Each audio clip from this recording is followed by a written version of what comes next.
Right now, as you watch this video, there is a secret marketplace operating in the shadows where hackers sell digital weapons to the highest bidder.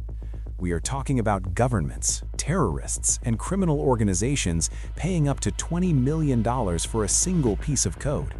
Code that can shut down hospitals, code that can disable power grids, code that can reach through your phone screen and see everything you have ever typed, photographed, or whispered to someone you love.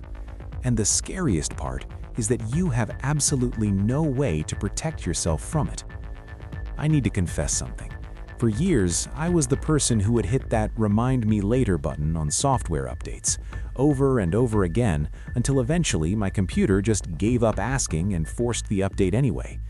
I always thought these updates were pointless. What could possibly be changing that was so important? Well, by the end of this video, you will never ignore an update again, because what I discovered while researching this topic genuinely kept me up at night, and I think it might do the same to you. So, let us start with the basics. What exactly are we dealing with here? In the world of hacking, there is something called a zero-day vulnerability. It sounds technical, but the concept is terrifyingly simple. A zero-day is a mistake in software that the people who created that software do not know exists. The name comes from the fact that developers have had 0 days to fix the problem because they have no idea the problem is even there. Now here's where it gets scary. According to researchers at Rand Corporation, the average zero-day vulnerability survives for nearly 7 years before anyone discovers it. 7 years where anyone who knows about that flaw can walk right through the digital front door of any system using that software. Your phone, your bank, your hospital, even nuclear facilities. And the most valuable 0 days of all require absolutely no action from you. They're called zero-click exploits. With the right zero-click exploit, someone can take complete control of your iPhone just by sending you a message. You do not even need to open it. The moment it arrives on your device, you are compromised. Every photo, every password, every private conversation belongs to whoever sent that message. So, you might be wondering, who finds these vulnerabilities and what do they do with them? Well, this is where we enter one of the most secretive and disturbing markets on Earth. It started innocently enough back in the 1980s and 90s. Hackers would find bugs in software as a hobby. They were curious people who wanted to understand how things worked.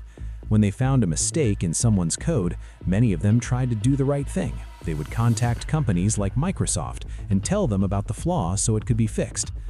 But here's the thing. These tech companies did not say thank you. Instead, they threatened to sue the hackers. They saw them as criminals and troublemakers rather than people trying to help.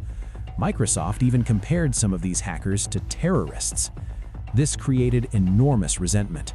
And when you tell someone that their good deed will be punished, they start looking for other options. Those other options turned out to be very lucrative. Today, a company called Zerodium will pay $2.5 million for a 0-day that can break into Android phones. A Russian broker called Operation Zero recently announced they would pay up to $20 million for the right exploit.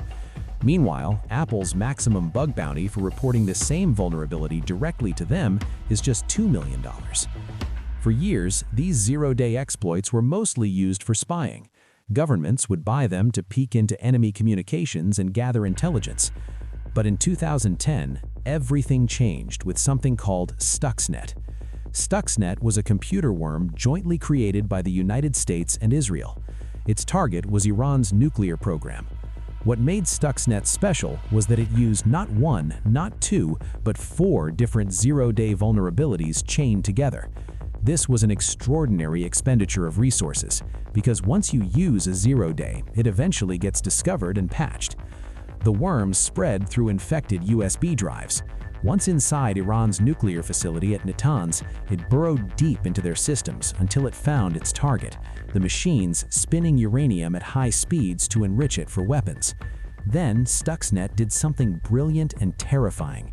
It made those centrifuges spin out of control while simultaneously showing the operators that everything was perfectly normal on their screens.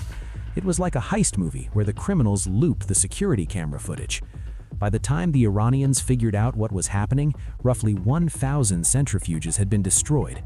their nuclear program was set back by years. General Michael Hayden, the former director of both the CIA and NSA, said Stuxnet had the whiff of August 45. He was comparing it to the moment the first atomic bomb was dropped. A new weapon had been unleashed, and there was no putting it back in the box. Now, here's where things get really terrifying. Remember how I said governments were hoarding these zero-day exploits? Well, what happens when those weapons get stolen?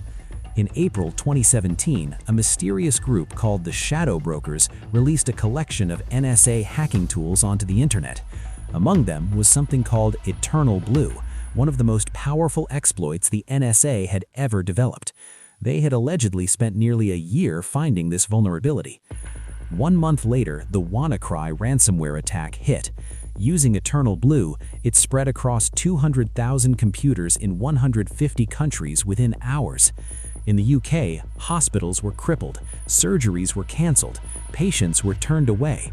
The ransom note on screen told victims their files were encrypted and they had 1 week to pay in Bitcoin or lose everything forever. The attack was eventually stopped by a 22-year-old security researcher named Marcus Hutchins, who discovered a kill switch hidden in the code. He registered a domain name for about $11 and accidentally saved the world from billions more in damages. But WannaCry had already caused an estimated $4 to $8 billion in destruction. And just 6 weeks later, Russia used the same stolen NSA exploit to attack Ukraine in what became the most destructive cyber attack in history. The NotPetya attack wiped computers across the country.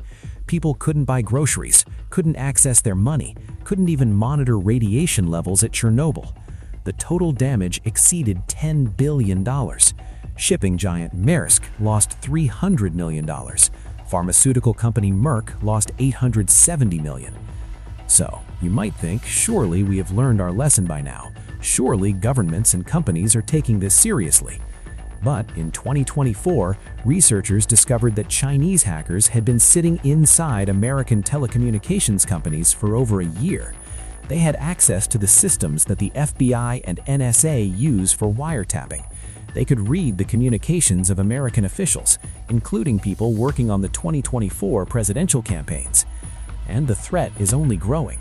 Last year, 87% of organizations experienced AI-powered cyber attacks. Deepfake fraud has exploded, with one engineering firm losing $25 million after criminals used cloned executive voices to authorize transfers. Google tracked 75 zero-day exploits being actively used in 2024 alone. So, what does all this mean for you sitting there watching this video? It means that every day you postpone a software update, you are leaving a door open. According to recent data, 60% of data breaches exploit vulnerabilities that already had patches available. The WannaCry attack that crippled hospitals used a flaw that Microsoft had patched 2 months earlier. 2 months. If people had just clicked update, billions of dollars in damage could have been prevented. So, now I want to hear from you. After learning all this, has it changed how you think about your digital security? Let me know your thoughts in the comments below.